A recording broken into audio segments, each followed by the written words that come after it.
Hey,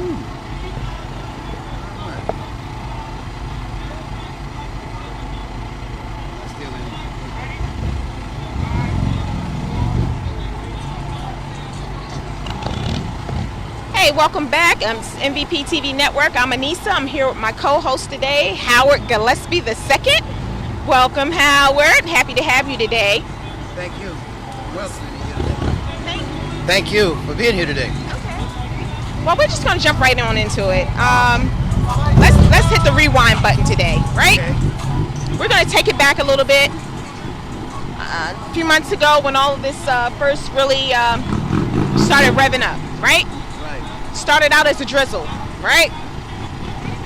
The drizzle was the murder of Ahmaud Arbery, right?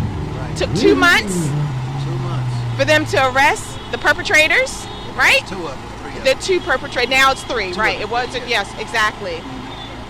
And I'm going to call that the storm, right? That's the storm. That's the storm. So as we're trying to wrap our minds around why that would happen and what reason they would have to kill that young man, right? Right. Here comes Breonna Taylor, right? Exactly. Louisville, Kentucky. Exactly. Louisville. And then we go to Minnesota. That's right. Ahmaud Arbery, Breonna Taylor, George Floyd. And George Floyd is when the tsunami started. There you go. Okay, so And just when we thought it was over with, here comes this, and these are the aftershocks of the tsunami, and it's getting worse and worse, and it's just like the virus is going into all neighborhoods in different areas. So let's make sure we mention his name. Rayshard Brooks. Rayshard Brooks, Absolutely. where we sit now on the property where that happened. Right, exactly. Okay, so folks are wondering why these young folks are causing all this destruction and everybody's so revved up. Right? Right. What do you think?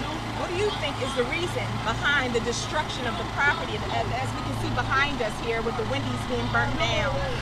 Let's start from the beginning.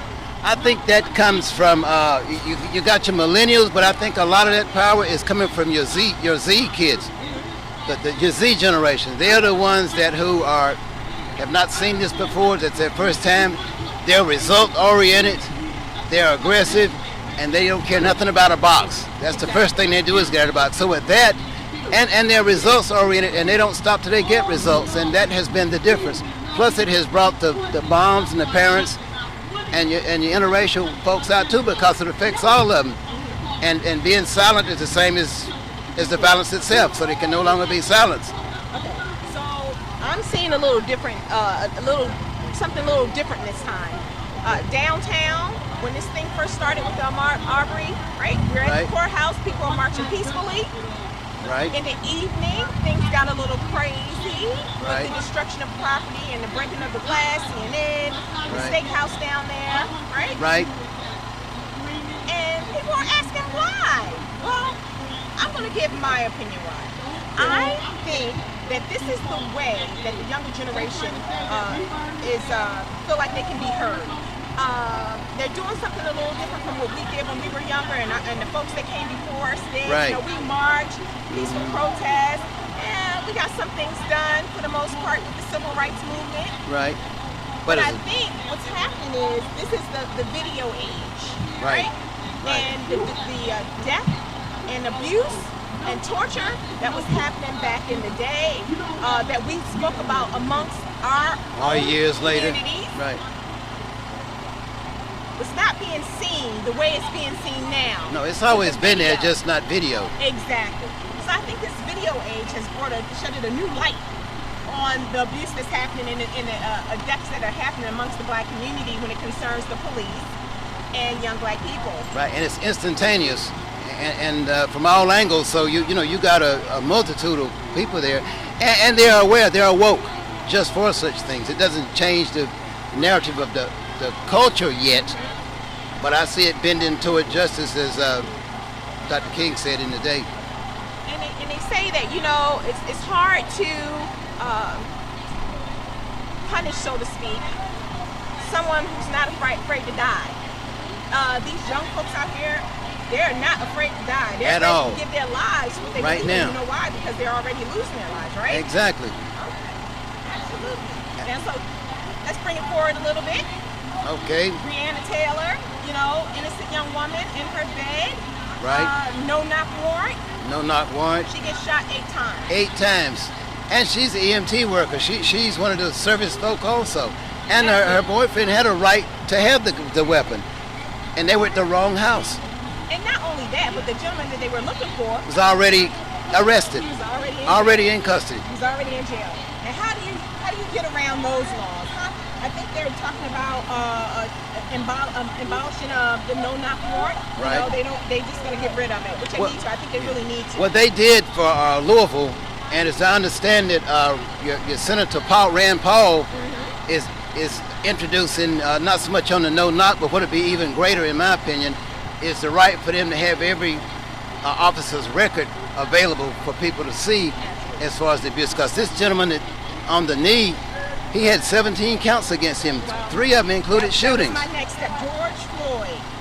We watched his death for 9 minutes on live TV with a cop with a smirk on his face. A hand in his pocket. Hand in his pocket.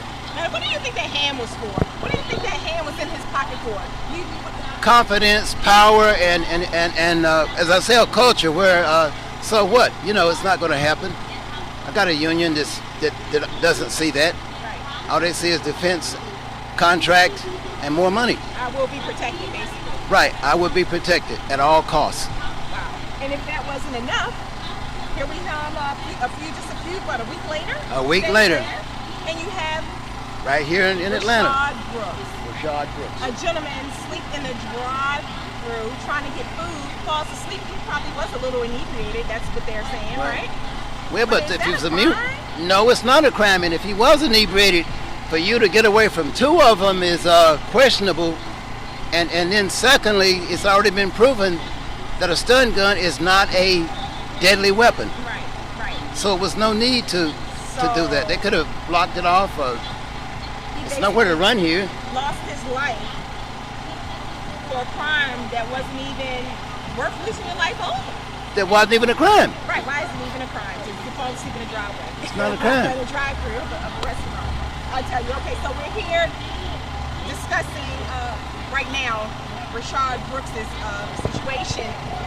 Yesterday we were out here and it was just small group of folks. We had T.I. come out and speak to the relatives of Rayshard. And it was a pretty peaceful protest. Now, yesterday I said, it's peaceful, and I'm almost afraid of nightfall. What's going to happen under the shadows of darkness? And lo and behold, we have the results behind us with the Wendy's being burnt to a crisp.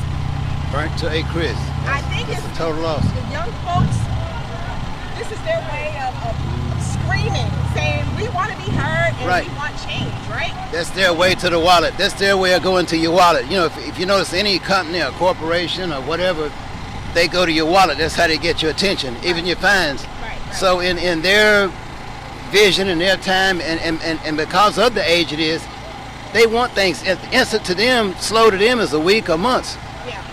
But they are tired, and they look at us who did not finish the job and see what we got over this length of time, and they're not willing to wait. Now, let's not forget the chief of police, Erica Shields. She resigned. Why do you think that was? Well, I think that she obviously was not effective in getting her word across or downline getting it issues across, and it shows the need for training. And it's tragic that it happened on her, but it was just her time. We all have a time. Under her watch, you think that she felt that her words were not effective enough to stop the foolish and senseless killing of black folks, and that maybe somehow she felt fault and decided to step away. Exactly, especially when you look in light of the day before, or a couple of days ago, she was with the mayor out greeting the folks in the crowds, talking to them, showing them that she was a human, and I applaud her for knowing her accountabilities and what she can do. Now, my last question to you. Okay. We're just bobbing a little bit here. Don't mind me. Okay. I just like to get others' opinion. Okay. Do you think our mayor is doing enough? I think under the circumstances that she is doing enough. And I prefaced that on a number of things. And the first one was she tried her best and came out really angry and tried to stop the looting and rioting that's going on. And when that failed, then she went to her other resources, which was called in the Guard and the others. So Okay. I think she's on point, and she's got a level head, and I admire her what she's done so far under pressure. This is intense pressure, not locally, not nationally, but internationally. So yesterday I saw a lot of people and I interviewed a lot of folks and they were saying that they were disappointed because they're not seeing her face enough. Like they saw her when she was speaking about the looting, but they haven't seen her here recently amongst these crowds like with the Brooks here. Mr. Brooks passed away here. So With that being said, that's the typical politics that you're used to. Kissing the babies, you're playing shirts, depending on the situation. Whereas what I've watched from her, she's results oriented, and showing your face don't get results. It's getting the work done, and being out here, she cannot get the work done that needs to be done. It's got to be changes that's written in the law, and nothing's written in the law out here. we have a lot of folks here in the audience that I would like to talk to and get their opinions about what's going on here with all the murders that are happening. Let's find some folks to talk to. How about that? Sure. Right.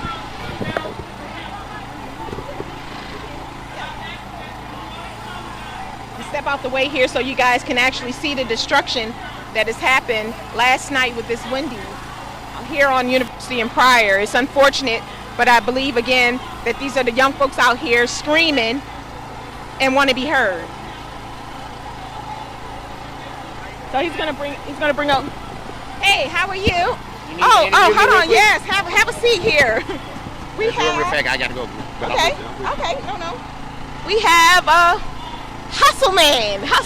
We're gonna call him Hustle Man because he is Hustle Man to the community here. Yes. He's been a great asset in the community here. He serves barbecue. Yes. And I would love to get your opinion about what it is you're seeing today as a result of these young folks losing their lives to the police here in Atlanta. First, Hustle Man, right? Yes, ma'am. Okay. Hustle Man Barbecue Ribs, ATL. It's really speechless. You know, it's just the same incident keep happening over and over again. Right. And it's really hard to determine what we're gonna do as a people to try to make a change. So it's really, really hard to say at this point. Like that question you asked me was really hard to answer. A simple question like that is how serious it is right now. We just have to try to really come together as a unit, because when I came in here today, I literally got the chills. I would have never thought in a million years that I would be living in a situation like this, from Martin Luther King, from slavery, from all the different things that have happened in the world over the years, to actually be here in front of a building that's on the internet we see all the time. This is not internet right here, people. Right. This is actually burned down. Real life. You know, and it's two sides to the story. You know, I can't say that was right that they did this, but it wasn't right what happened in another situation. Right, exactly. So it's kind of like tit for tat right now. You know, they're making this big game, but this game is serious.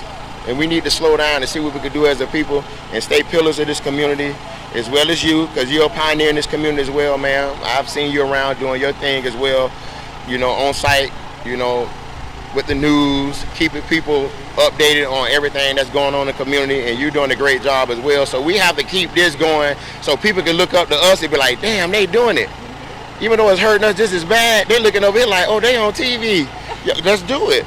So we have to keep being positive what we're doing and let people kind of see what we're doing to see if our reflection reflects on them to bring it back together. That's what we got to do as business owners and people. And do you also believe that the younger folks do need guidance from us older people, you know, so they can think a different way opposed to just the destruction, maybe give them some new ideas as to how they can deal with their emotions and still affect change?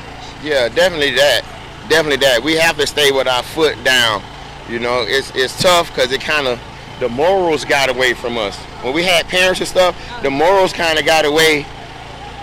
Not from us, but us leading it down to them. You know what I'm saying? The morals got away, so it's kind of like no morals anymore. You know, and it is what it is. You know, it's the world. It's showing future, present, future. We here. Now, how do you feel? Because I believe you have young men in this world, right? Yeah, I got one son that goes to Georgia State University. Okay, he had a 4-year scholarship, so I decided to move here with my child, and I opened my business, and my business was rejuvenated here in this community. So this is a beautiful place. I'm honored to be a leader in this community. What people have done for me, Hustle Man Barbecue Ribs, Atlanta, have truly changed my life. So I'm here to fight with this community with whatever needs to be done from what they have done for me mentally. Now I come here and see this. They raised me mentally. So now I got to raise them back up. My other son, okay, I got one son goes to Georgia State University, got a 4-year scholarship to play football, so I moved here with him. And my other son has actually moved here with me now, cooking barbecue with me. So I have 2 sons here, and we're doing our thing here as black males in this community, doing the right thing. We're on a positive stroke. Wonderful. Thank you for being such a positive influence on the community. That's right, I'm an MVP.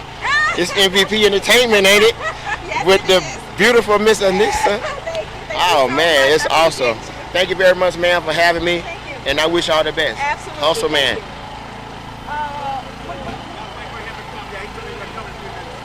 well, I can interview you. You want to come on over?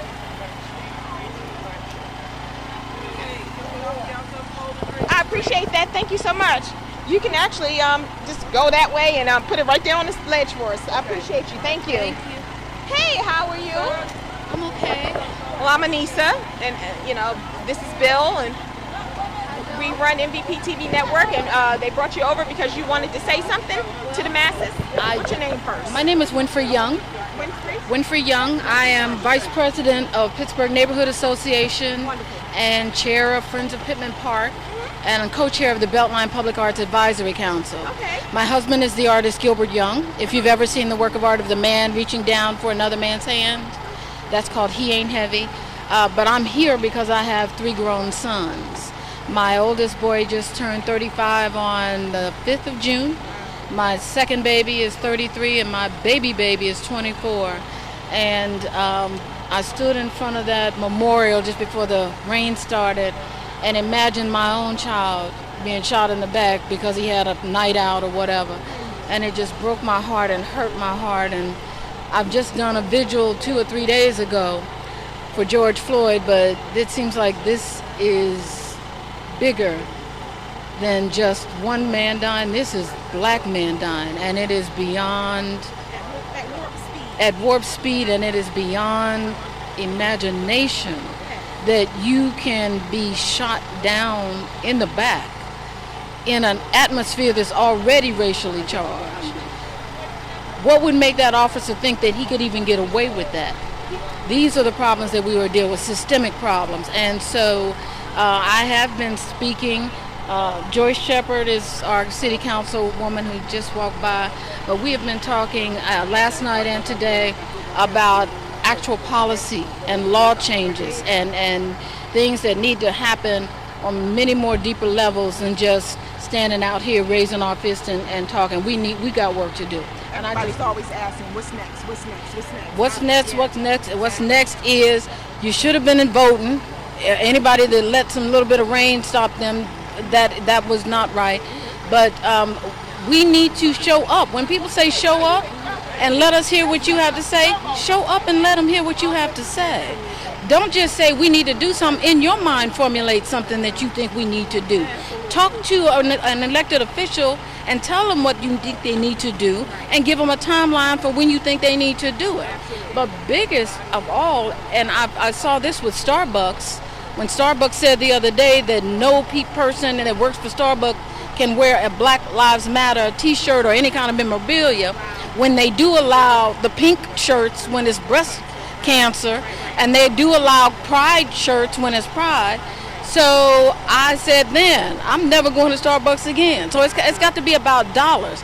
A few days later, they reversed that stance because many more people said, I'm not going to Starbucks again. So we have to take and say to ourselves, what is our worth?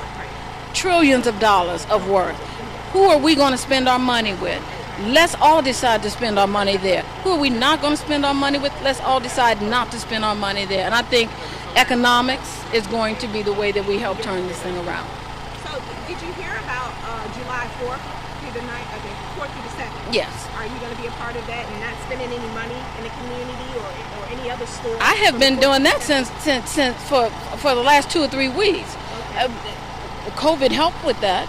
But I said to myself, this is economics. I'm going to spend my money where it's going to benefit my community. Thankfully, the Pittsburgh community has been 99.9% black since 1883.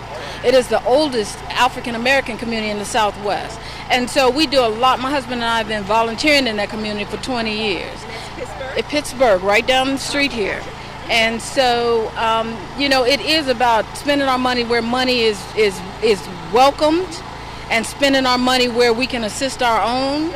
And I think that that's the way that we're going to be able to turn these things around. But we really appreciate you in the community. We appreciate people like you. Thank you. Like-minded, who's making a difference for our young people. I appreciate you. Thank you so much. You're welcome. Thank you. Yes. So Miss Shepherd is going to be joining us. I'm sorry.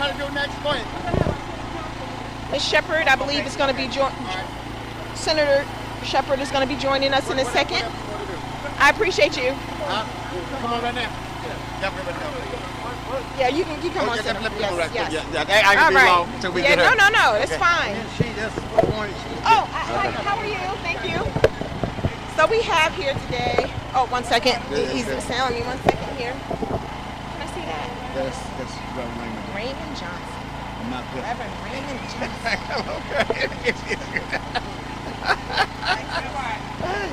You did good. You don't even like a man relax.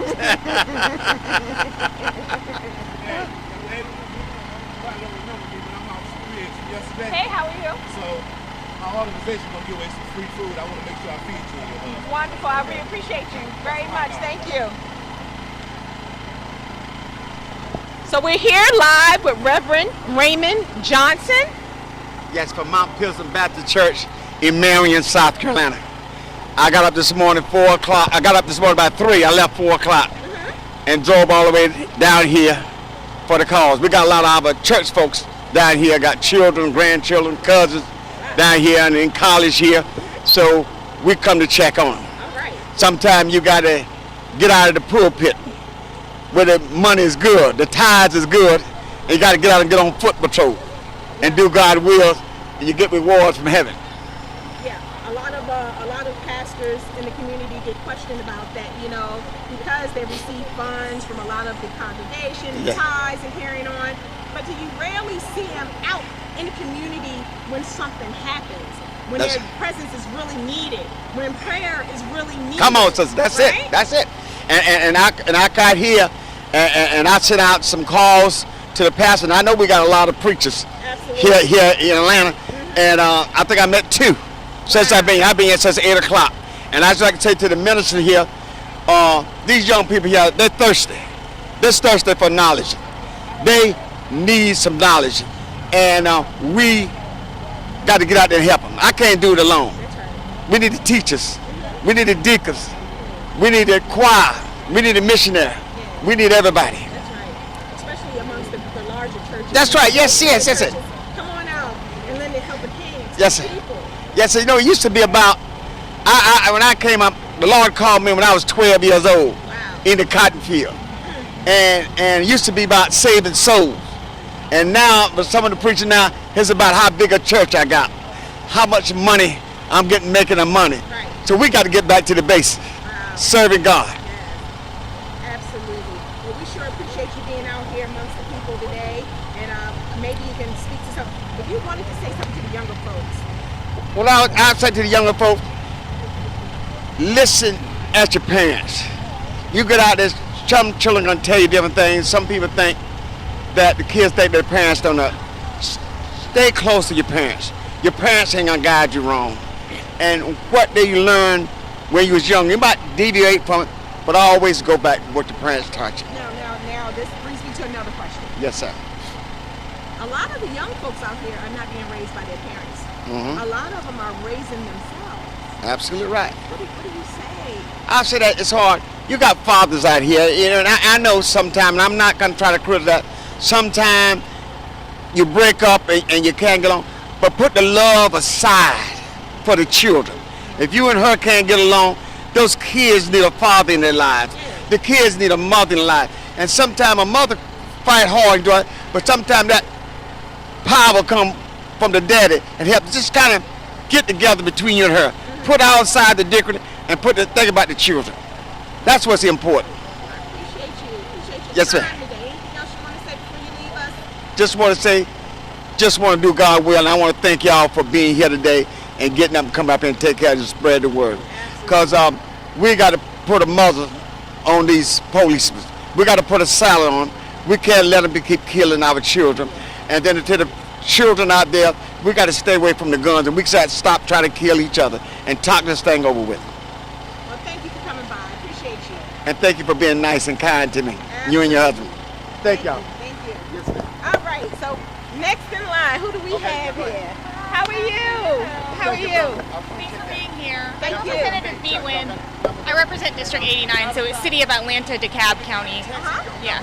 So B, I'm sorry, pronounce your last name again? Wynn, like W-I-N. Gotcha. Yeah, And yeah. your purpose here today, are you here to support? Or Yes. I mean, I'm here to support the community and to also make sure that elected officials are responsive to the needs of people here in Georgia and across America.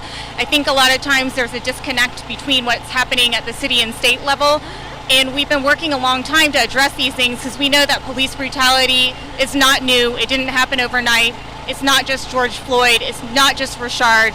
But we are in a moment in which we all have to be here because we have to make sure that we do everything in our power to stop all these killings, not just from the police, but also in the case of Ahmaud Arbery, where we have these archaic laws that are based on oppression and white supremacy that allow people to literally chase after somebody and shoot them down. that is absolutely absurd. Yeah. Yes, I do believe the laws need to be changed. Yes. What else can be done? I think it has to be multiple parts, right? Because we need to change the laws at the city, we need to change the laws at the state and federal level. But for instance, some things that we don't really talk about as it pertains to this is what are we doing with our public schools? We've been taking money away from public schools and it creates wider inequity, and that keeps happening every single year. And we criminalize children. I spent 10 years working in Atlanta in DeKalb public schools running after school programming, and the discipline laws that are on the books doesn't give kids an opportunity to get the emotional support they need when they're facing problems at home. I mean, every kid, we have all been kids. Sometimes we lash out, sometimes we don't understand how to express our emotions, and sometimes we don't have the resources that we need. And it continues to place kids in a trajectory where they're not going to be able to graduate from high school, they're not going to be able to go to college, and it's just another part in the system that further makes the income equality wider, the racial disparities wider. I mean, it's in every single part of our system from top to bottom. Absolutely.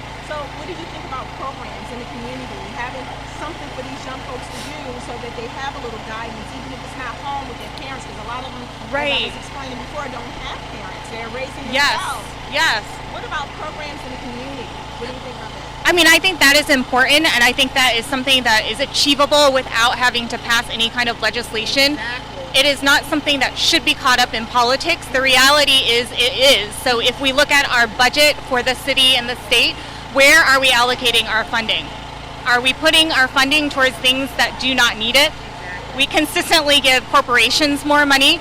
We consistently give prisons more money. We consistently give big budgets to the police. But what are we doing as it pertains to education, economic investment, all the things that would create pathways for people? You know, there's a lot of pain out here. There's a lot of anger, and it's justified. Yes, sir. So are you a fan of defunding the police? Do you think those funds can go elsewhere to help in communities like the ones that you're sitting in today? Absolutely. When we look at the funding we allocate towards police, there are other things that we could use that money for. And when we even look at the instance of this, Rayshard was asleep in his car, and I watched the video footage, and Rayshard said, I can walk to my sister's house. And he does not actually have to take a breathalyzer. He has the right to say, no, I will not submit to a breathalyzer. He had an alternative plan, yet that still happened. And so as we're watching instances like this happen that could be avoidable, and we're watching everything that happened with the protests, the tear gassing, the arresting of protesters who are barricaded into parts of our city and then taken to our jail, I mean, we could be using those resources in much better ways. And honestly, the faster our city and our state responds to the needs of people, then we can quell some of these feelings that everybody is having. The reason everybody is angry is because there have been no viable solutions offered. Well said. Well said. I think you touched on basically everything. And we appreciate you and your efforts. Thank you. And your support. Thank you. I think it's just this behind us. It's not smoldering over Yeah, there. it is. Yeah. I appreciate your time and your efforts. Of course. Out and supporting the cause. For these Yeah. young people, being a voice for them, because a lot of times they don't have people speaking up for them. Yeah. There's not enough people Yeah. speaking up for them. And then you have a result like this because they don't know how to articulate or express themselves. Right. They don't feel heard. Exactly. Right. And they need to be uplifted. And we need to provide more opportunities for community and government to work hand in hand. I agree 100%. Yeah. Thank you so much. Thank you for your work too and for being here. Absolutely. We're going to be here. Good. Network. Make sure Great. you- I will. Thank you. I said I almost wore my Kaepernick shirt today. Okay. Thank you. I appreciate you. Tell me your name. Anissa? Anissa. Anissa and Bill. Anissa and Bill. If you want, you can grab a flyer. Oh, yeah, I will. See that right there? Come on over, my friend. How are you? You doing okay? I'm good. I'm great. Don't be moving away from me. Oh, now. no, Come on over. And what's your name? My name's Antoine. Antoine? Yes, ma'am. And you're from an organization, or you're representing yourself here today? What is your purpose of being here today? Well, I'm ATLM, born and raised here. Okay. Grady baby right down the street. Hang on one second. I'm Yes, sorry. ma'am. How you doing? Are you staying cool? I see your girl. I'm beating up over here. I mean, I feel the sweat rolling down my face. Ain't nobody brought you no water, nothing like that. Yeah, she did. She actually said she put some over here somewhere. I don't see it, but she said she did. Yeah, give us some right there. You might want to grab. Second. How long you been doing this? The little interviewing thing, you know. Me, 15 years, him 37. We got this down pat. So we're back. I'm Anissa B. here with MVP TV Network, and we're here with Anthony. Antoine. I'm sorry, Antoine. Yes, ma'am. I don't know why I said Anthony. I don't know why, because no, Antoine, you know, one of them. Anthony, Antoine, it sounds very similar. Oh, huh? very Okay, similar, I'm sorry. yes, ma'am. Anyway. We're here with Antoine. You're going to tell us why you're here today and what you're here in support of. History. History. This is historical. Like, you got to think about it. I haven't seen that since the Civil Rights Movement. Just being down amongst our people and trying to figure out why we're here. You know, are we here because of the shooting? Just to come out here and be seen? Or are we here for something positive? And we need to see this. We need to be seen that it is a positive movement. If you look, I count the steps. They're exactly 125 feet from where he got pulled over to where he ended up dying. Wow. So are you in agreement that maybe you should not be dead right now over being asleep in a drive-through or the fast food here? Oh, totally. I mean, I can't speak for everybody else, but there have been times I've been tired of flipping in the drive-through, so that could have been me. And that's the most important thing everybody got to recognize. These instances, whether you're white or black, this could be you. And no one should lose their life for falling asleep in the drive-through. Well, I think part of the problem and what people are in such an uproar about is that no, it's not black or white. It shouldn't be black or white, but it is happening to black people at a higher percentage rate than it does with white people or any other ethnic group. Yes, ma'am. And that in itself is a problem. Laws needing to be changed, and we spoke about programs in the community for young folks to get involved in, so they're not on the street and encountering these police officers as often as they are. I mean, what do you think? I think that we need to start policing ourselves again. I really do believe that the police should be defunded. Police should be the last resort. I knew when I grew up, if I did something wrong, Aunt Patty would catch me before I did anything else. We need that back again. We don't need all these police, because the police by their very nature were built back in the day for slave catching. So they were meant to be over us anyway. We don't need that. You know, the only time you better call a cop when there's absolutely we cannot handle it, because as you can see, even with your mace and your baton and your flashlight, the first thing you want to do is grab your gun. And if you notice, when the man was running away, he was running away from you. So where was the threat then? I'm not gonna chase you. I got your car. I can run your tag and find out where you live at and sort of warrant to your house. But you know what else is interesting? Yes, ma'am. If someone breaks in your house, right? Mm-hmm. You're home, Mm-hmm. and you grab your gun, Mm-hmm. and for some reason they see you and they're trying to get out, and they're running out that door and their back is turned towards you. Oh, I'm going to jail. You in the back. I'm going to You jail. shoot them in the back. You are going to jail. I am going to jail. You are going to jail for sure. Yes. So it begs the question: why is it acceptable with the people who are supposed to be protecting and serving, right? Well, one thing, the police have been protected too long. The boys in blue, girls in blue, the women that serve us, they keep forgetting that you're here at our leisure. You're here for our protection. Right. So when something does go wrong, what do they close ranks? Oh, well, Jim, he shot them because he thought that his life was in danger. Well, Jim, you feel your life is in danger, you're in the wrong profession. Absolutely. You are in the wrong profession. Because you hear that a lot. You know, basically all that has to be said is, I fear for my life. Mm-hmm. And that's just cause to take one's life when it concerns the police department. And that's not just here in Atlanta, that's across the board, across these great states. Well, can I share a quick story with you? Sure. Okay. Well, I'm a veteran. Okay. And so 20 years ago, I'm from Atlanta. I was coming home on leave. I got pulled over for a tail light. First thing the cop asked me, no license, no registration. Sir, do you have any drugs or guns in the car? Wow. And so I didn't pull out my military ID. I said, no, sir, I do not. I said, but my registration is in the glove box. I'm going to reach for the glove box, sir. Is that okay with you? Took my time, did everything I was supposed to do. So he said, sir, why you have clothes in the back of your car? Still that time I was in the military. I said, well, I was moving. He proceeded to throw all my clothes out of the car. Wow. Because? Did you say why? No reason. Did you give him permission to search your vehicle? Oh, yes, ma'am. Okay. Because I knew I had nothing in there. Okay. So as this going on, 2 more cop cars pull up, proceed to surround me. So then I said, sir, was all this necessary? I said, sir, I'm in the military. I'm coming back home after being on deployment, and I'm just going back home.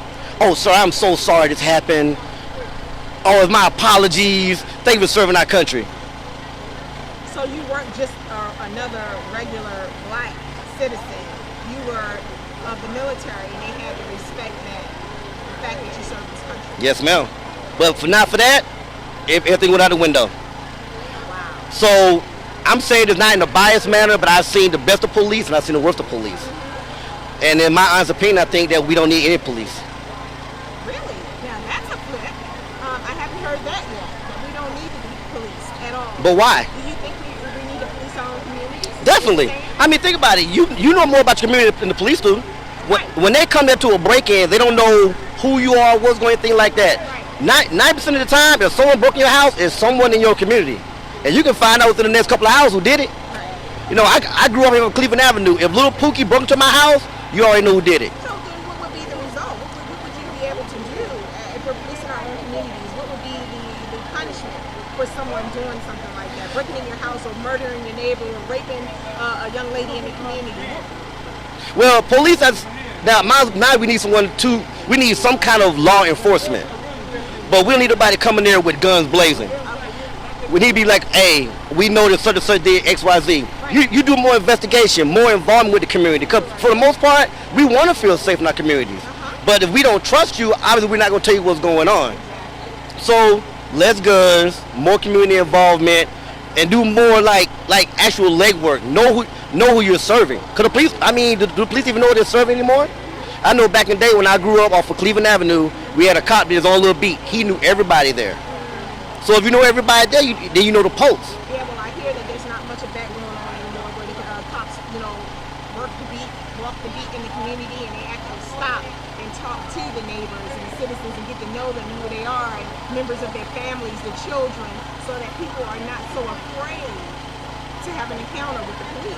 But that's the whole thing. They want the police to be afraid of us and us be afraid of them. Right. They want the police to feel like we're the enemy, and they're supposed to feel like they're the enemy, but they're not.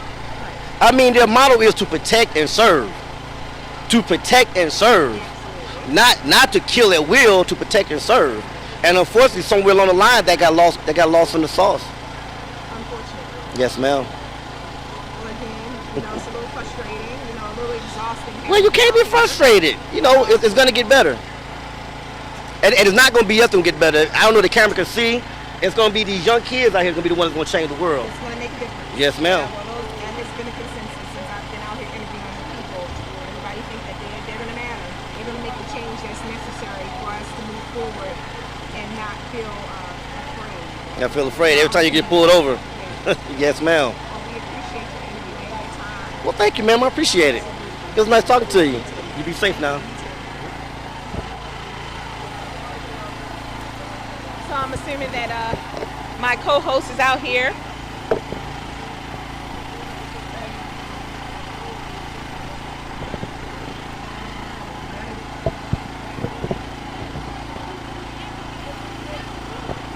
Hey, sir. How you doing? How are you? I'm all right. Now, I ain't gonna let you get on TV with all those crumbs on your mouth. Thank you. Let me see. Wonderful. What's your name? Maximilian. Maximilian. Oh, where did I hear that from before? I'm a rapper with TMT South. Oh, okay. Yeah, we're out here supporting the movement and, trying to raise awareness and kind of see where the people at. Well, I'm not a big rap fan, but I'm familiar with the name. I know I recognize it right away, so give me the... All right. So we're here at the Rayshard Brooks protest. People are here with Maximilian, the infamous rapper. Now, I may not be into rap. Yeah, I'm not as young as you guys. I didn't have my time. I kicked it until I kicked a hole in it. Right. But you're out here. We're glad to see you out here in support of all the chaos that's going on and the shootings and the killings. And what is your purpose? What would you like the people to know today? I like the people to know that white silence is violence, You can say that you support us or be culture vultures and try to imitate us, but there's not too many people who will speak up and stand strong with us when things like this happen. If we have more people handling their business or playing their part in the culture as they should, then when we have instances like Trayvon Martin, then it would have prevented all of the Breonna Taylors, and it would have prevented the George Floyds. It would have eliminated everything, even what's going on here today. It's because we haven't had a chance to have our counterparts, our white brothers and sisters who are against things like this to stand firm in their decision to be against stuff like this. Now, I saw T.I. out here yesterday. You're here today. But there's many more rap artists that these young folks look up to. Right. What is your opinion as to why they're not here in support of what's going on here? Well, I can't speak for other artists, but in my opinion, the other guys who could be doing more and aren't doing more, I can't say. Maybe they're more concerned with their own personal affairs, because this takes a personal level of commitment, And me personally, I've suffered loss in situations like these. I've almost been a victim of police violence, I've been in situations where I've had guns pointed at me by officers for just being black at the wrong time or in the wrong neighborhood in the wrong area, and it sounds silly when you say it out loud, but things like this actually happen, So for the guys who aren't here, maybe they just haven't gone through something like this, or something close enough to home hasn't happened. But I should hope at some point we can all come together. Everybody that has a platform should be able to come together as black men and as humans and, try to put a stop to this, because this is more important than anything else that anyone's doing, because this could be any one of them at any given time. So what do you think we could do, in addition to the burning of the buildings and the protesting out here. What can we do to really promote a real change in the community for these young folks? We can get some real reform going instead of like saying that they care, like having a movement where people donate money to giant causes that don't really do much. Actually go into the neighborhood and see what's going on with these people, you know? You got young guys who don't have anywhere to go to handle their business that they say the law is the most important thing for a young man to know, but they don't have a course of law by nature, or they don't enforce you to go through a course of law when you have school classrooms that really don't teach you much. When that's one of the main things that a young black man is going to have to deal with, is going to be interacting with law enforcement. We need a whole course on just how to survive while being black, and it sounds crazy, you know, because they look at us different, they deal with us different, and as far as on a government level, they could try to come together and find people or leaders in our community that can police us for us, people that we choose, instead of choosing people for us, because we don't know these people. These people don't know us. That's why they're so quick to kill us the way that they do. Do you have children? Yes, I do. I have sons. So now I have to sons. Great. Have you had that talk with your sons? And how do you feel about black people having had the talk with their children of color? I feel like it's a necessary thing. You got to teach them what they're facing out there in the world. Because if you don't, it'll be just the same as sending the soldiers to war without a weapon. They'll be going out into the world naked. They'll be devoid of the understanding of how to defend themselves or how to interact when they come across the enemy. And they like to make it like it's not us against them thing, but when it comes down to it, same thing like with situations like these, when you could call back up or have a special protocol, it's your job to know how to deal with people in these situations. Right. It's not our job to know what to do with you all. You know what I'm saying? There's no course on how to interact with the police, unfortunately. They work for us. Right, they work for us. So when it comes down to dealing with us, I don't think it should be a logical choice to gun a man down over calling for backup or making more extensive choices, because if what you're doing isn't working, then your training has failed you. Wow. And there you have it. Yeah. Well, I'm sure going to look you up and maybe listen to a few. Most definitely. On Instagram, @HotBoyMaxa, that's HOTBOYMAXA. And we got a couple of new projects out dedicated to Ahmaud Arbery and George Floyd. All the proceeds going to the family, you know. And a few different links to get involved with the movement, you know, for people who are really passionate about what's going on. Me too. Maximilian, y'all. Thank you. For coming by and talking to me. Thank you. All right. Do you have a card? I can't move. Hey, how are you? That's a flyer. You have a card, Bill? Let Bill give you a card so you have the number at least. I'm sorry? No justice. Come on, have a No seat. peace. No justice. No peace. If you're stuck out here, Back here in the view right here.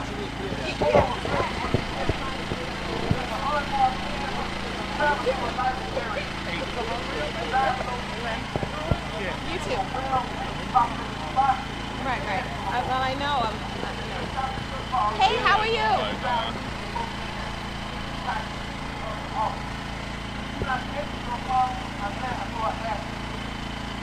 Okay. All right. So we're here with activists. What is your name? I'm Carl. I'm sorry. I'm Carl Bolton. Okay, and you're here. To support the rally, the Black Lives Matter. Closer. I feel like you're so far away. Okay. No, you can stay seated. I'm just gonna scoot your chair over a little bit Okay. so I can hear what you're saying over all the yelling. Thank you so much. Okay, do I need to hold this up? Okay, you can for the people to see. Hold it. What does it say? Can you tell us what it says? I'll help you hold it. What does it say? It says me and Colin Kaepernick both look alike, and we both into the same activist field. We're into the same belief, and you know the hate crime must stop. And I'm doing the hate crime for Ahmaud Arbery.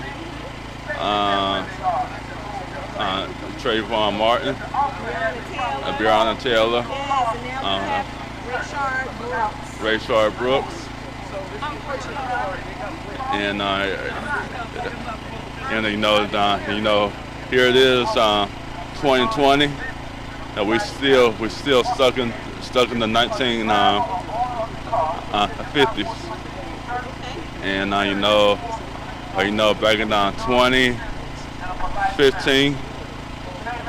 I was at the OK Cafe restaurant in the Buckhead area, and there's a shame that even the restaurants, some restaurants have racist images in them, and I looked up at the ceiling, I seen a Confederate flag up on the ceiling, and I found it offensive, and so strangely, I find this so strange. I seen that same restaurant on the news 2 or 3 days ago. And that was showing the restaurant on TV where they seen that Confederate flag in there, Right. and they ordered it to be to take it down. So this Confederate flag is offensive to you. Yeah. Absolutely. Can you say why? Why is it so offensive? Some people say, it's just a flag, and some people like yourself are saying, absolutely not. We need to get rid of it. Why is that? Because it's still showing it's showing slavery, it's showing segregation. Okay, what was your name again? Carl Bolton. Okay, Carol Bolton. Sure. Anything else you want to say? All I can say is to stay prayed up, and this is this here was pretty much prophesied in the Bible, and I'm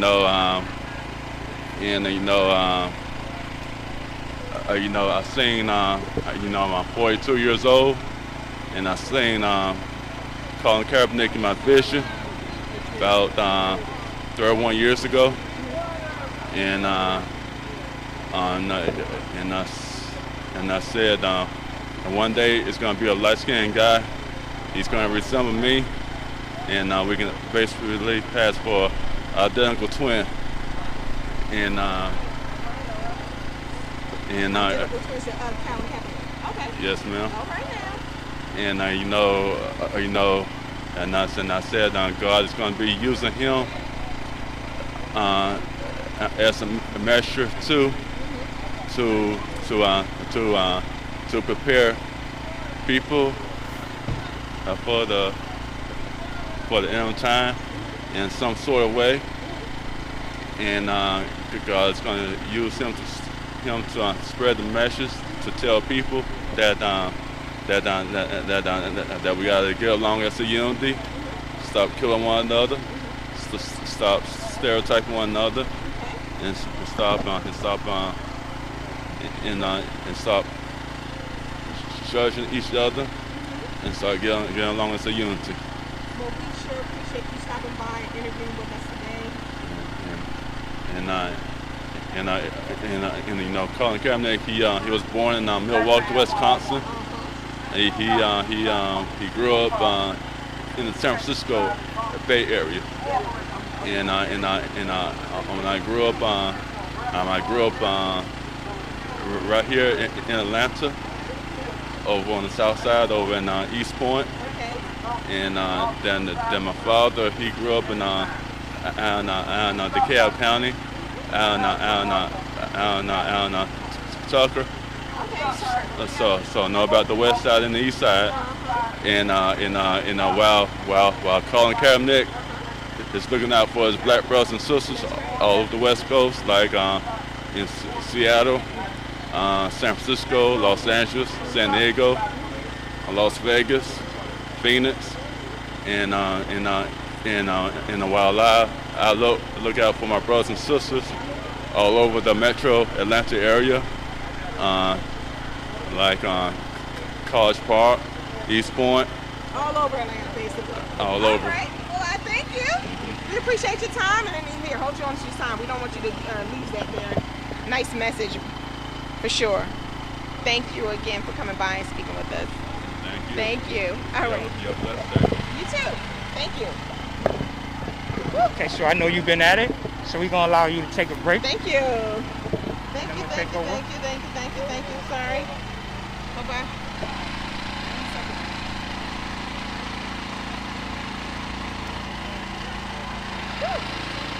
Hey, how are you? I'm Kwame. I'm an attorney. I live in the neighborhood. Welcome. Yeah, thank you. This one about to be deep right here. Thank you. Not to say that yours haven't been. I can only try. No, you do. I was checking you out. You was pulling some knowledge out there, brother. I was listening. For sure. Because you never know who has the knowledge. That's right. A lot of our people, the brothers and sisters out here. First of all, brother, good to see you again. Yes, sir. Good to see you again. Now, as you know, we were on the front lines of the Ahmaud Arbery thing. Yeah, absolutely. Yes. At the Capitol, and you broke it down as it relates to why it took them so long to get charges brought on this and an arrest. Right. And shortly thereafter, I would say the next day, after that video came out. Now, I'm not saying we had anything to do with it. Right, no, absolutely. Activism matters. You know, the police, they had probable cause to make an arrest in that killing immediately. But because of the corruption and the cover-up, the police, they actually chose not to. They listened to the prosecutor, the first prosecutor, who actually had recused herself after making that decision not to prosecute. And then we know the second prosecutor did the same thing. And so that's why we see that the corruption runs deep. We have to understand that modern day law enforcement is founded with the principles from slave patrols. Law enforcement historians have shown that slave patrols had they had a purpose of subjugating black people and maintaining white privilege. So those modern day policies and policings came from those slave patrols from the colonial South. So those policies came through each department, and we still see that today. And you see it by the blatant disrespect that they have for human life, period, and then especially for black life. Last year, according to mappingpoliceviolence.com, in the United States, the police killed 1,098 people. There were 27 days in 2019 where the police didn't kill anyone. 24% of those killings were black men, like me and you. We're only 13% of the population, but 24% of the police killings last year were black people. But also, black people were 3 times more likely than white men to be killed by the police, and black men were 1.3 times more likely to be unarmed. In 8 U.S. American cities, the police kill black men at a rate higher than the U.S. murder rate. So I'll say that again. In 8 U.S. black cities, the police kill black men at a rate higher than the U.S. murder rate. So that's a problem. We have policies that have shown to reduce police killings and to reduce police brutality. And it's not related to the criminal statistics in the area. Criminal violence and violence crimes has no correlation to police brutality. For example, from the time period of 2016 to 2019, the city of Orlando had a much higher per capita violent crime rate than Buffalo. In Buffalo, New York, there were 0 police killings, and during that same time, there were 13 in Orlando, Florida.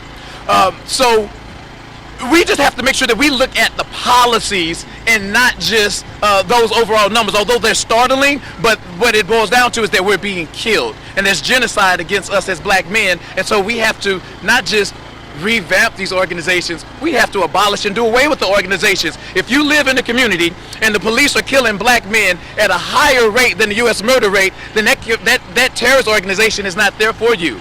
And so we should not be supporting and funding an organization that's not there to protect us, that's doing more harm than good.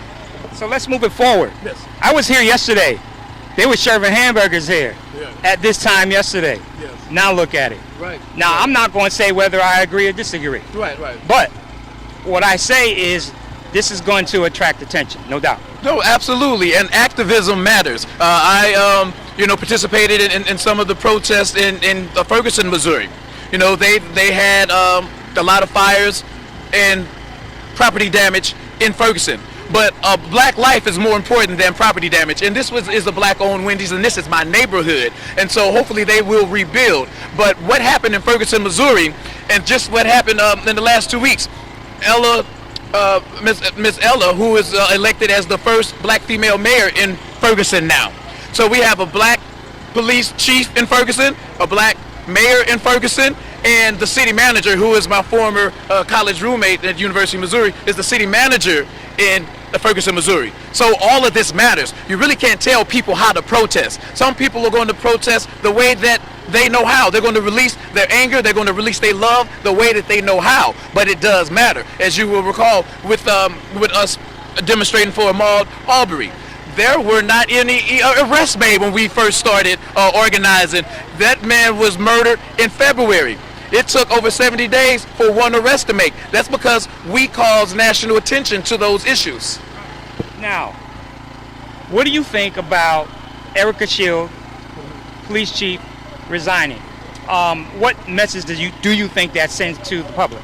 I think it sends a strong message, but not one that's strong enough. It's my understanding that the chief of police was reassigned to a new role. She needs to be gone. If we're going to have accountability, then she has to be gone. 99% of the police killings of unarmed black people, that 99% of those police killings don't result in an arrest or conviction of those officers.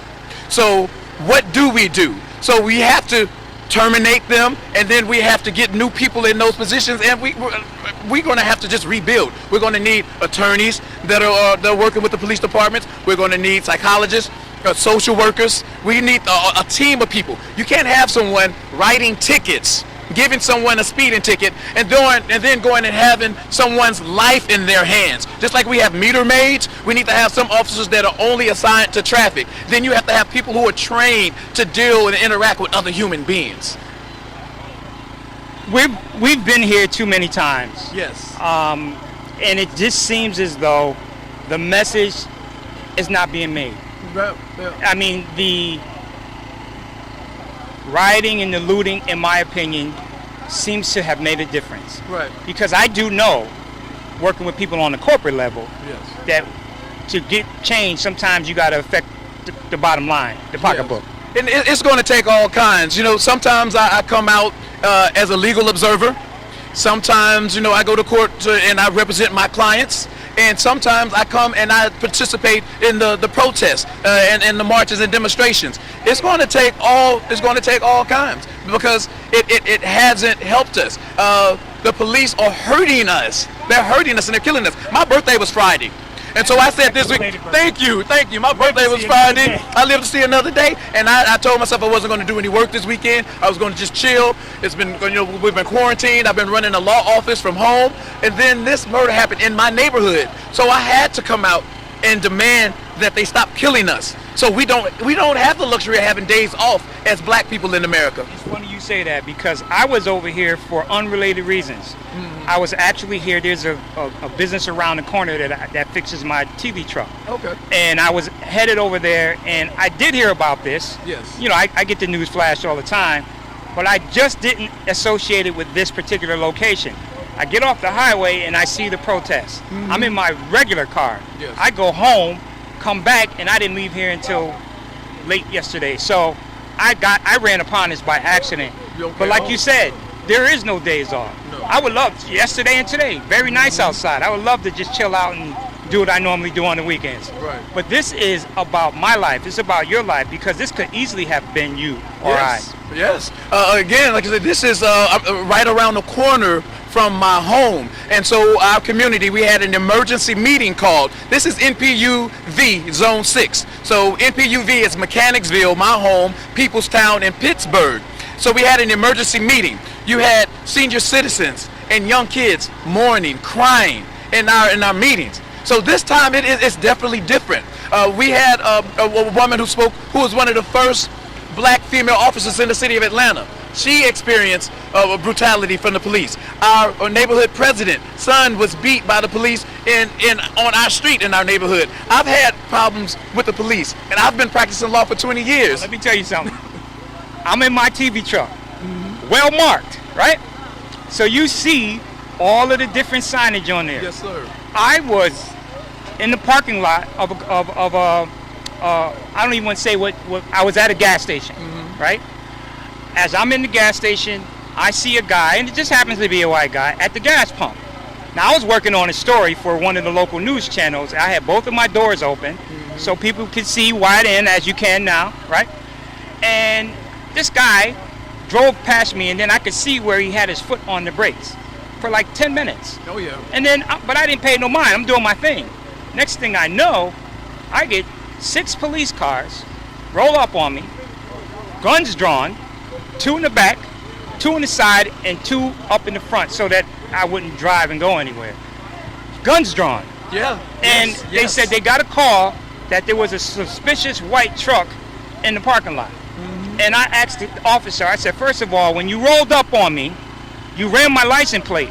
It tells you that we are a TV company.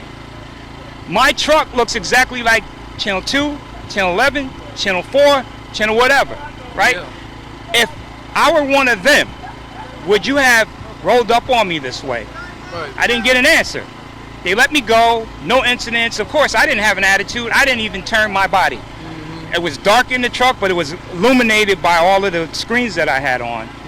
But I also know that I can't move too fast because I could have picked up the mouse on the computer and it could have looked like a gun, whatever the case may be. So I understand this.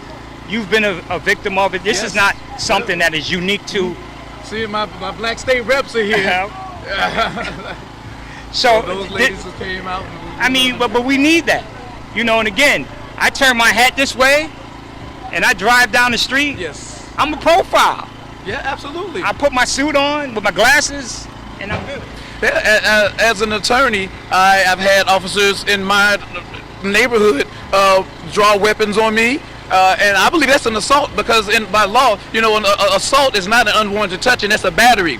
It is the imminent fear of violence. And so that is what really occurred in my neighborhood. And it happens all too often. And see the difference now where people are fighting back and people are mad and people are angry because now we don't have a choice. You're killing us anyway. You can't walk in the park. You can't go jogging. You can't sleep now. They're killing us. They're killing us in our sleep. So we don't have any other choice but to fight back. Yeah, that's. I mean, it's unfortunate but true. Solutions. Where are we at? These are the solutions. So there are given solutions that we have statistical data for. There is research that has shown that police forces that use of force as a last resort have a 25% fewer chance of police killings. Policies that provide police officers to give a warning before shooting have shown up to a 5% decrease in police shootings. Police departments that have use of force continuums, they have a 19% rate of fewer police killings than the national average. And the list goes on and on. Use of force policies, giving warnings. But we have police departments who aren't doing these. Also for strangleholds and strangleholds, there are policies in police departments that ban those, and they have reduced police killings. They have police departments that don't fire at moving vehicles. They have a reduced rate of police killings. So we have to employ those policies. I want to end it on this. Yes, sir. I was watching TV, and I saw the George Floyd video, and my heart broke, man. Yes. I mean, there was just no need for that particular thing to happen. Yes. And I'm a martial artist as well, Yes, right? sir. So I know that technique is a martial artist technique. Mm-hmm. That's the philosophy on how to kill. Mm-hmm. That's not to self-defend, to disarm. That move is designed to kill.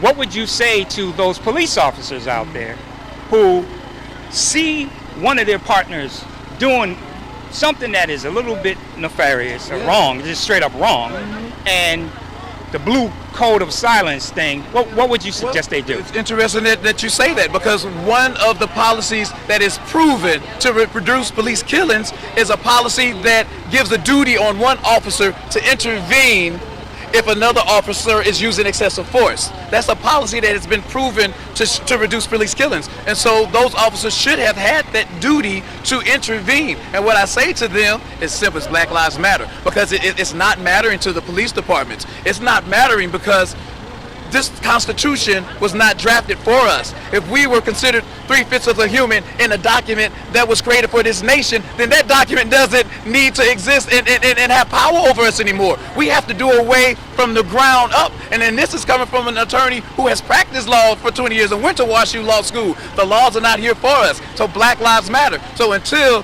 the Black Lives Matter to the police departments, it's not, no lives are going to matter. Well, I tell you, it's always a pleasure. You've been on the front lines from day one, and I hope we don't have to see this again. But unfortunately, as the way things are going, we might just.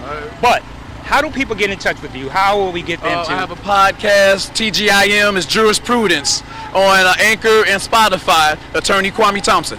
Kwame, like always, good to see you. Yes, sir. Zone 3 and on. So who's next? Who's next? Okay. It's like Michael Jackson. Sorry.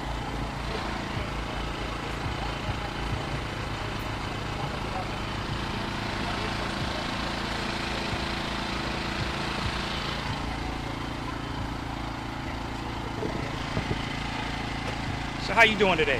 Good. How about you? I am doing. I would like to be here under better circumstances. True. So what brings you here today?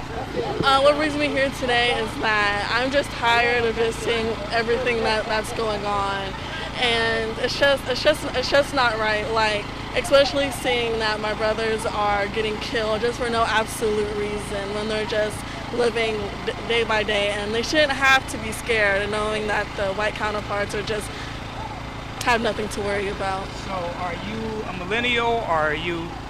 I consider myself an old soul in a young body.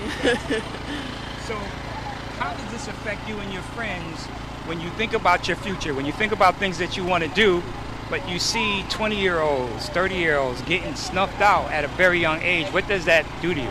Well, as being a college student, I go to a PWI, and the majority of the students are white, and sometimes they don't necessarily understand what us black people have to go through, but then they absolutely love to love our culture, but they don't necessarily like support what's going on, or they don't understand. And so when we're at events like this, they think that we're disregarding their lives, but it's not true. Like, we've been going through all this bad stuff for like a really long time, and also just having white friends and growing up overseas my whole entire life, I haven't been prone to this kind of stuff until I moved here, so it's very fascinating to see. So tell me, how does your white friends respond to this on the realest part? Like, do they say, well, you know, I feel bad, and then go about their same activities as though this never happened?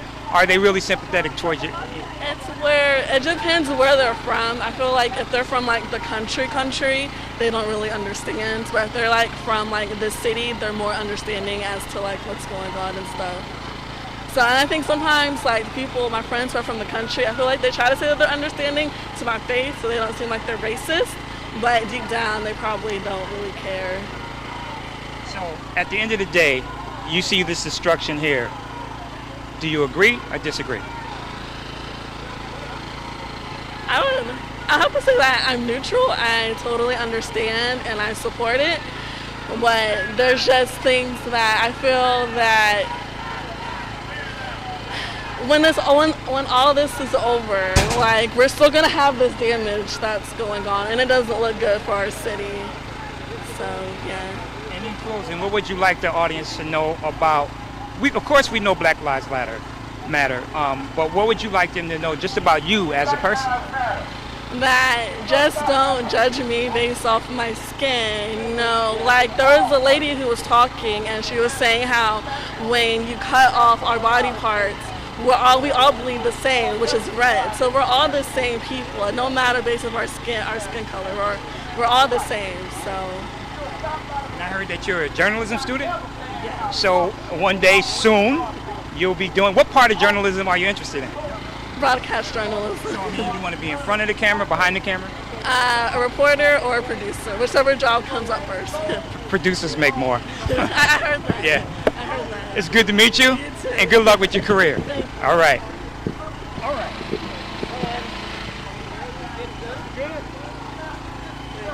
No worries. Thank you. Come on, Howard. Howard first.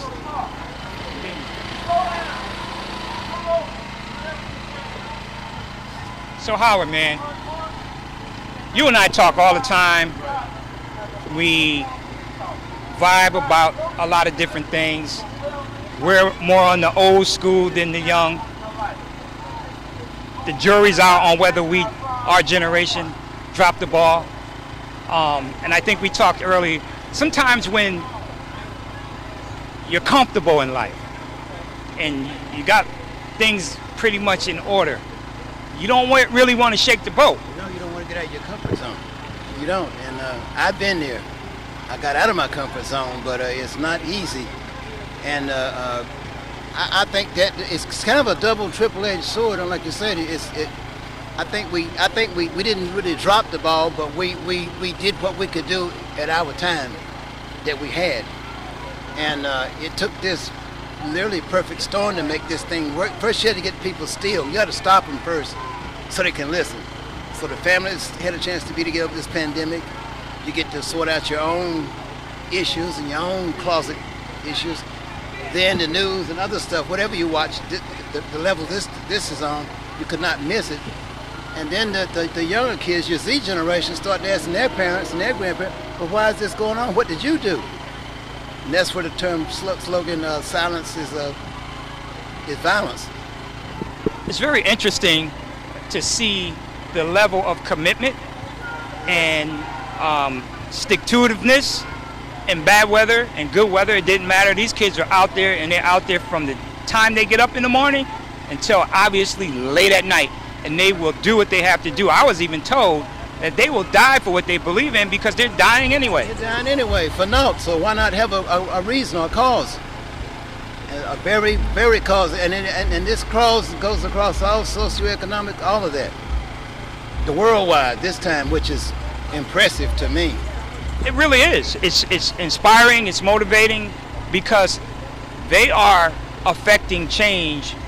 Now, you may not agree with the methodology of it, but at the end of the day, they are getting results. My issue at this point would be, you have people's attention. Now, what's the strategy behind it? Well, I think what the strategy is us, you and I and those younger, we have the strategy, we just never got the attention. They did their part now, they've got the attention, we know what needs to be done, they know what they've seen, now it's up to us to put it in a format and get it to our local officials and state officials and national officials to do something about it that's constructive and now. So you're talking about navigating, helping them navigate through this matrix we call life to create change, because again, we're good, we're comfortable, we're all right. But I do feel it's necessary to help guide the moves. It's very important. It's got to, because things are constantly changing, and the changes they are now has got catastrophic results if you're not in the wave when it goes across. So I was told that this is a black-owned Wendy's. Didn't know that. I understand why this was necessary. I understand the anger, the frustration. I get it too. As you know, I'm in a field that I'm not even supposed to be in. Let it be told by them. Every time I show up, they look at me like, who the hell are you? And why are you here? You know, and so I get it on a different level, but I still want to see, this done on a corporate level. And I think it will. It will be done. I've seen some very interesting things, like NASCAR, all of a sudden no more flags in there. They're taking down monuments. And the one that really got me is that Rand Paul is saying that he's going to try to pass a national law that's from the Senate to where these offices, these records will be public where you can see them and you'll know where they are. That way they can't just transfer under the cover of papers anymore. It'll be put out there. And those are major starts, I think, because now they just hop from one place to the next and get an option to resign versus getting fired. Yeah, it's time. You know, we've been dealing with this for a very, very long time, and it's almost at the point where when we hear about another shooting, it's like, oh well. Yeah, and that can't be the norm. That cannot be the norm. It has been the norm for us, and we just had nowhere to go. I mean, but if you look back from time immemorial, it's always been the young folk that stoked the fire that made it do what it did. You go out to your 60s, 40s, all that, 55 till, they've always been young folk. Now, it's ironic that we're both rocking number 7, Kaepernick. He made his point, kneeled, and was called the son of a bitch by our president. And now the NFL is saying they agree. If you were Kaepernick, would you take the job if they offered you the job as a quarterback in an NFL tomorrow? I would consider it, but I would have to have all the details in there. There's a lot of details. There's a lot of activity going on over here, and you got motorcycles, you got food, you got music. Man, this is an incredible thing. And you know, the eerie thing about this whole thing is that we are sitting here right at the spot where the young man lost his life. Right in the exact spot where it all went down. And it's so eerie feeling, you know what I mean? Like, to see the video and then to know, it's almost like if we went to the Lorraine Hotel, right, after the shooting, and stand there, and but that's 20, 30 years. This happened 2 nights ago, and we're right here where he got killed, man. How does that make you feel? It makes me feel sad that it happened, but by the same token, proud that people stepped up and said that enough is enough and qualified it. Well, Howard, I hope that this is not done for naught. I hope that we see less of this, and when we get together as a people, because we know how to party. Oh yeah, we can party and we know how to get the job done at the same time, and that's my thing now. We can multitask with the people we got, the situations we got. We can do them all at one time. We just have to will it. Well, again, man, it's always a pleasure, and no justice, no peace, man. All right, stay with us, y'all. We'll be back with more of this incredible, I don't even know, I don't want to call it an event. It's not an event. It's a gathering. It's a memorial. It's a homecoming. It's all of that, man. And our people are come together to speak to truth to power. I mean, it is what it is. And, I just hope that we get to a point where we can cohabitate in this planet. I don't want to be kumbaya about it, but again, we have to live here together. We gotta live here, and it's more for us than it is against us. I really believe that. I think America is starting to find its soul, its purpose. Well, the irony of this whole thing is, all of the news crews, right? All of the major dudes who look at me when I'm in the streets like I'm somebody to be avoided, right? A nuisance. They're all across the street. They can't even get in the parking lot. And here we are, right in the middle of our people, because our people are really only willing to speak to black media. And we're the only black media company out here. And they speak the facts and the King's English. And that's what it is, y'all. It is truth, no spin, and that's why we're here. So we appreciate you staying with us. We're going to probably show you a little bit more of what's going on. I know you guys have been with us for about an hour and a half now, but I don't want to cut away because there's just so much stuff going on, and we don't want you to miss it. So hang in there with us, all right? We'll be right back.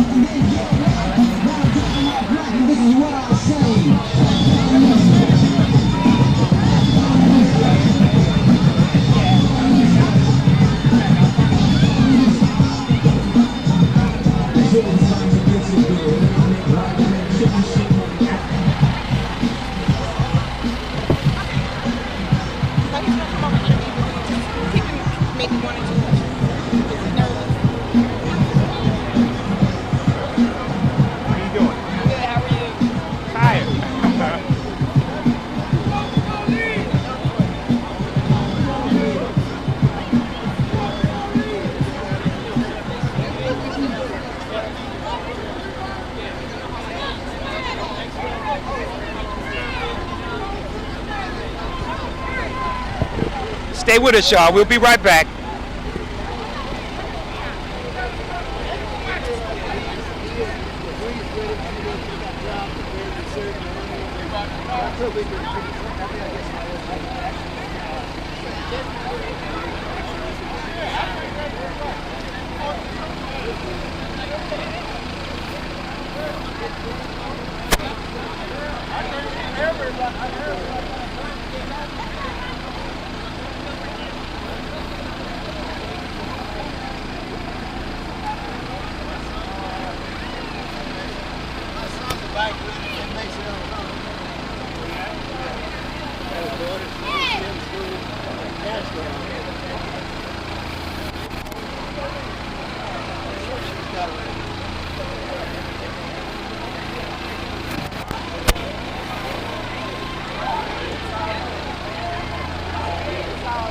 There has to be at least 2,000 or 3,000 people out here, y'all. And there's helicopters in the sky. Yeah, with a camera. Yeah.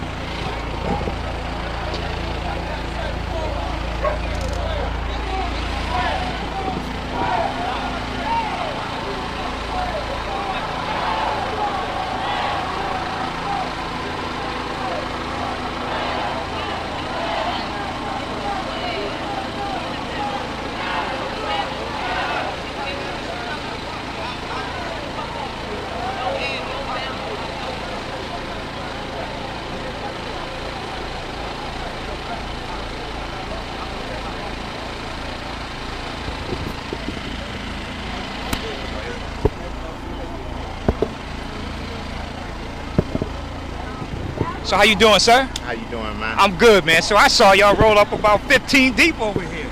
Yeah, we just wanted to come to the community and show some support, man. There's a lot of stuff going on out here, and we want to make sure that we come out here and show our support, and to make sure everybody understand we can protest and all that, but do it peacefully. Don't tear our own stuff up. Don't tear our own stuff up. We work hard here. You know, my family grew up right over here in Carver Homes, you know, Pittsburgh and whatnot. But at the same time, we don't want to tear our community up when we're protesting. Well, you know, I think the protest is necessary in the sense that this thing happens way too often. You know what I mean?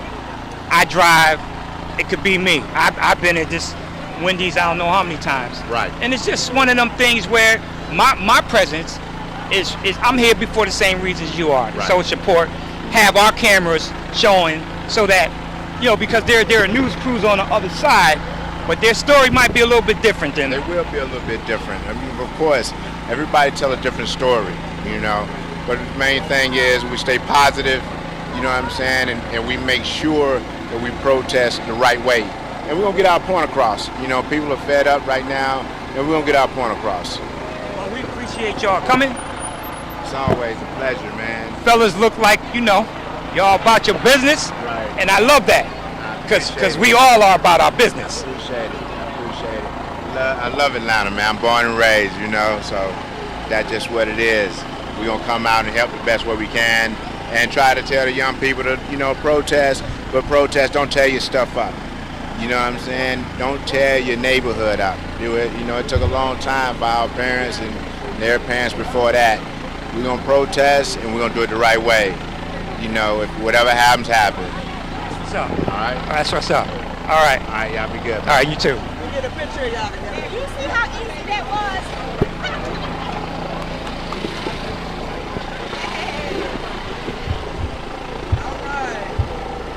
All right, good. Appreciate you. Appreciate you. All right.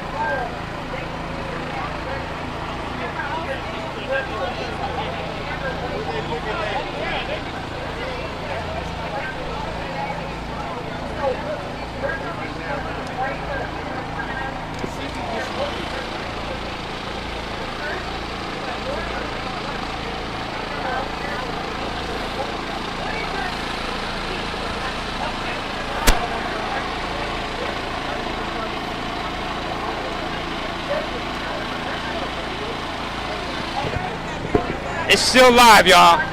I don't like the fact that you got this helicopter hovering above us. They got drones up here. And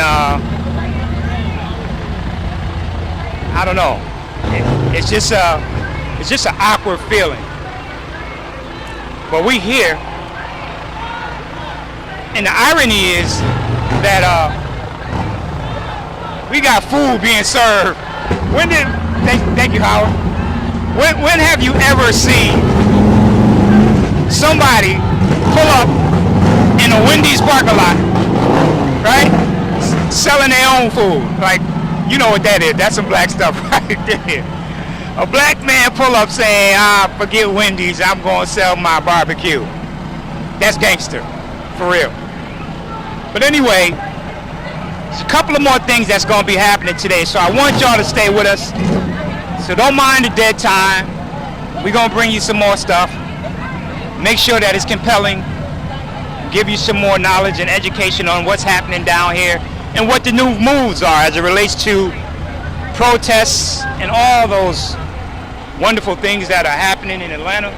I know right now the coverage is not too great. We're still dealing with Corona, and unfortunately, my mask is right over here. I got so caught up in the mix, I forgot. So still, don't forget, we're still in a pandemic. And like I said, this helicopter is hovering, man. Like, I don't like that at all. But anyway, just trying to see if I could get some other people down here real quick, get some conversations happening, and then we'll wrap this thing up. But so far, it's peaceful. You know, everybody's fellowshipping and organizing and getting their thoughts together about what needs to happen. And it's time. All of you know it's time. It's been time. And Black Lives Matter, of course. And as a black man in media, I'm just honored to be able to present a different narrative that speaks exactly to what's happening out here. And, you know, there's no spin. It's all truth, no spin. We let people talk. Sometimes it's not always great. Sometimes it's not always put in a way that's pretty. But at the end of the day, they're saying what it is they need to say without filter. Hey, Bill. How you doing? How you doing? I'm well. How are you? Here, Chloe. All I'm saying is, my understanding is we all down here for a purpose. We need to get a concrete understand what we down here asking for. We need to ask for the police pension. If you guys go to jail for what you guys doing out here, and if you are breaking the law and acting like regular people out here, then you should be treated like a regular person out here. You should not get out of jail and still have your pension. If these police officers is breaking into people's houses without being asked to come in, that's against the law.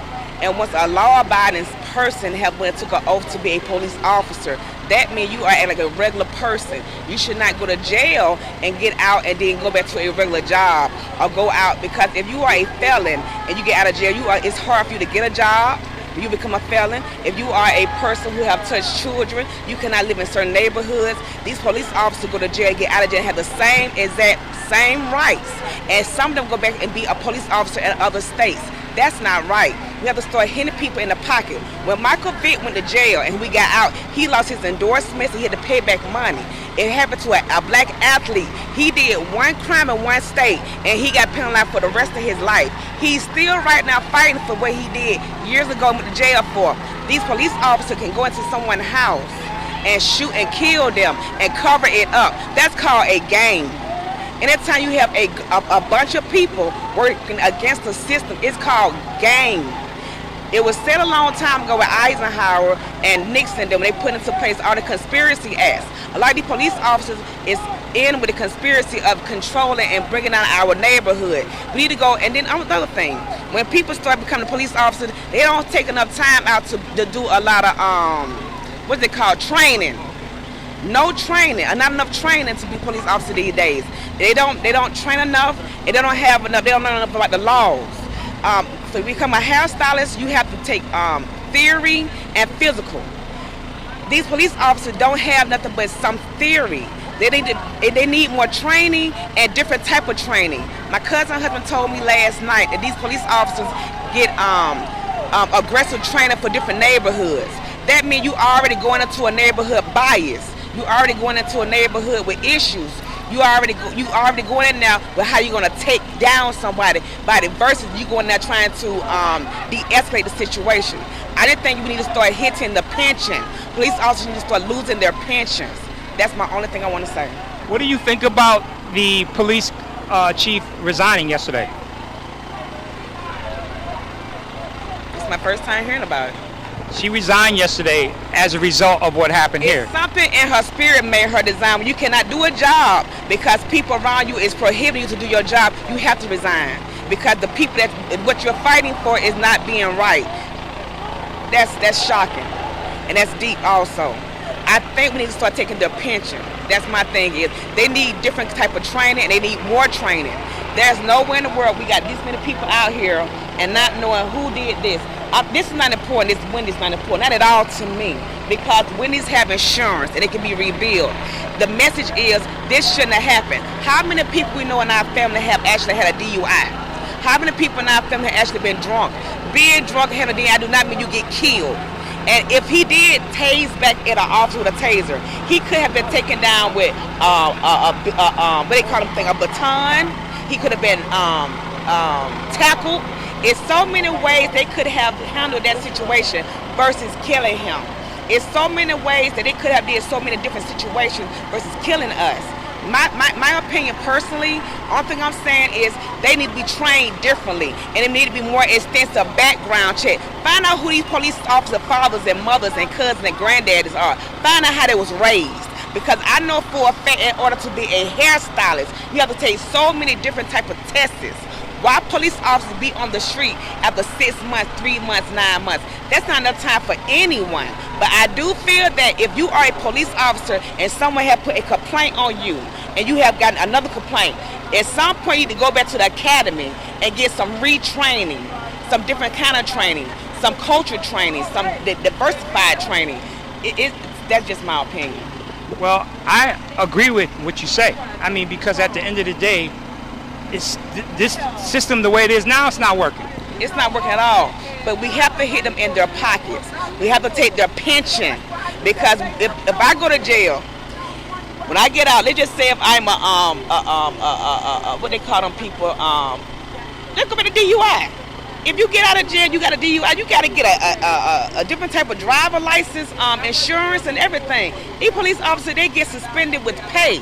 How are you going to discipline somebody paying them to be on paid vacation? That's called a paid vacation. If you get to go home from your job and stay for 2 weeks with your family and still get paid, that's called a paid vacation. If you do something as a police officer, you're supposed to get treated like everybody else. No pay, and you cannot get rehired. You can go to another state and get rehired, take the pension. We got to start taking pensions. Once you start hitting their pension, things gonna change. They're not even caring about having cameras on them anymore. That's important. If you see somebody with their knee on somebody's neck and they tape, they don't care. That means we have to do a different tactic. Take the pension. We got to hit the pockets more. That's the only thing I'm saying. Y'all heard it. She said hit the pockets. Take the pension. It's all about the dough. That's what she said. And they took Michael Vick money. They took Michael Vick money. I mean, what she said made perfect sense. You got to hit them with where it matters, because otherwise they're going to keep doing it. And I think it should go deeper than that. I think on top of it, perhaps, maybe, the supervisors and the chiefs should be responsible for everybody that works under them. If there's a homicide committed by one of theirs, then maybe they need to have some charges as well. I'm just saying, I don't know. How you doing? I'm fine, brother. How you doing?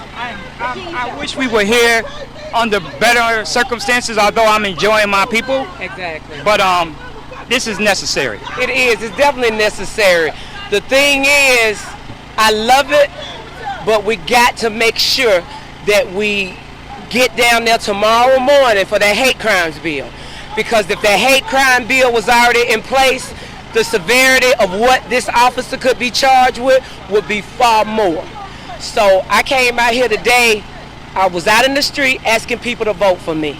They voted for me and I won my race. So I'm out here asking them to support the hate crimes bill, come out and make sure that we have people tomorrow morning at the state capitol at 9 a.m. Please come down there, because at the end of the day, this whole entire country, not just Georgia, but this whole entire country realizes that Black Lives Matter. And so I'm out here just trying to raise my voice. I'm already elected, but the work has to be done. So tell me something.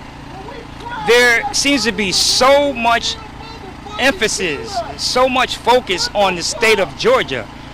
Is that a political thing? Is it just happenstance? Like, why do you think there's so much attention being paid to Georgia right now? I think the reason that is so much attention in Georgia, you think of what comes out of Georgia. The entertainment that comes out of Georgia, the political power that comes out of Georgia. Georgia for a long time has been the civil rights bastion. When you're talking about taking the lead, people are looking to see, well, what are they doing in Georgia? You know, it used to be that Hollywood was Hollywood, now Georgia is Hollywood of the South with Tyler Perry. So our eyes are on us, and you know, like I know, Georgia ain't all that chocolate city that people want to say it is. And it's not. I'm native, and I'm telling you the truth, but we can be.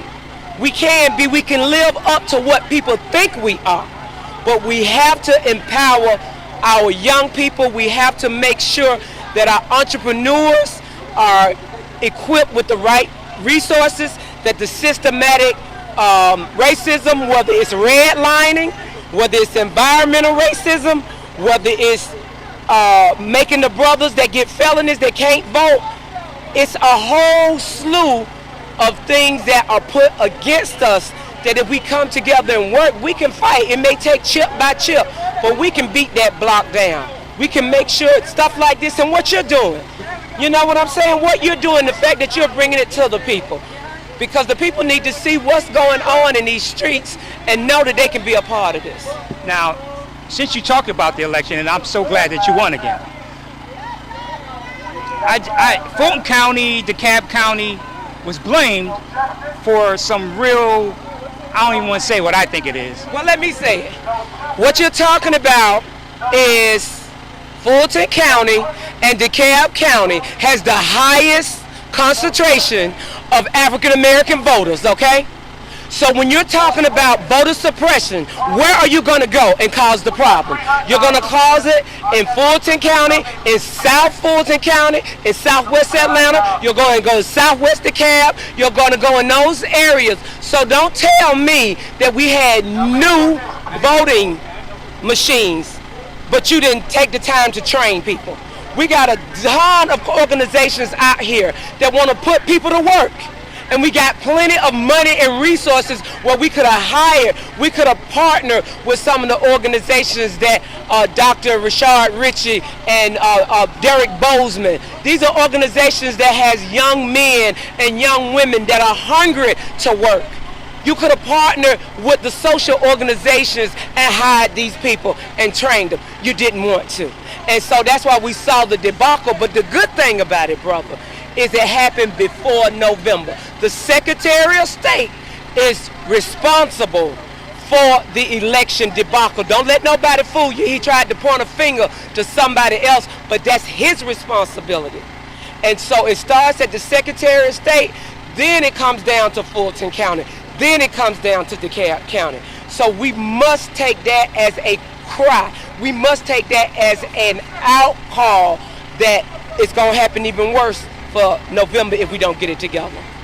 At the end of the day, this stuff is about knowledge and education. Exactly. And I'm not certain that with all the other media that's been covering this from local to regional to national, there's even some international people that we saw. Exactly. How important do you think it is to have a black media company in Atlanta?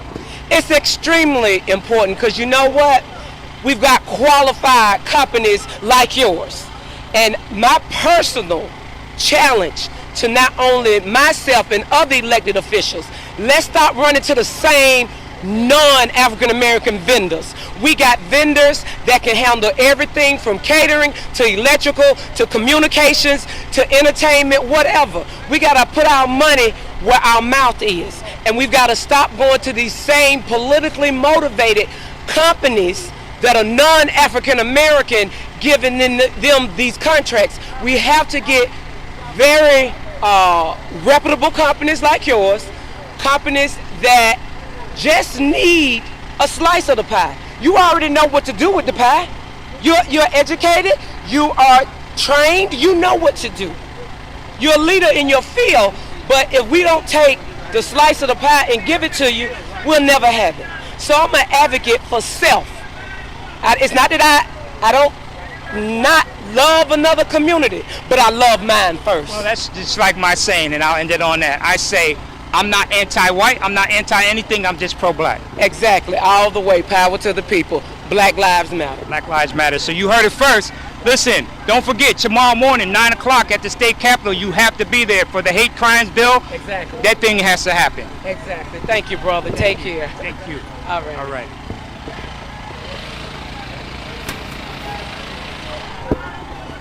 It's getting serious out here, people.